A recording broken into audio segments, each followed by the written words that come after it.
Určite sa vám nemusím predstavovať, lebo viete, kto som. Tento svet som zachránil už veľakrát. Či to boli sotaky, alebo počítače, vždy som tu bol. Ale teraz je to iné.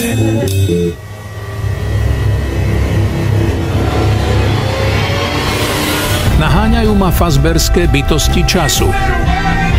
Chcejú odo mňa vedieť, kde som to ukryl. A čo si vôbec ukryl, Milánko?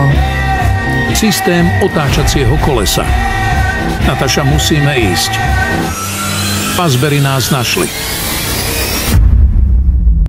Nataša, mám jedného priateľa, čo nám môže pomôcť. A ako sa tvoj priateľ volá, Milanko?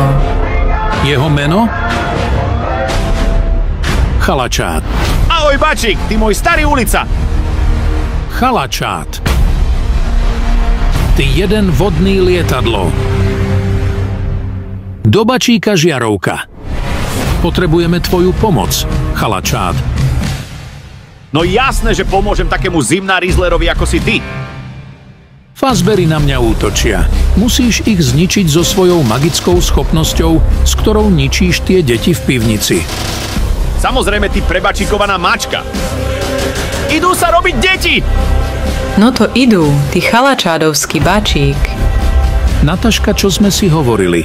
Oči maj len pre mňa.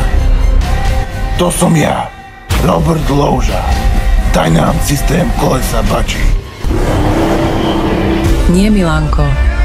Čo si s ním spravil ty, eskapádny satan? Len ho zneutralizoval Nataša. A teraz ho beriem do svojho väzenia. Neboj sa, Nataša moja, zachránime ho.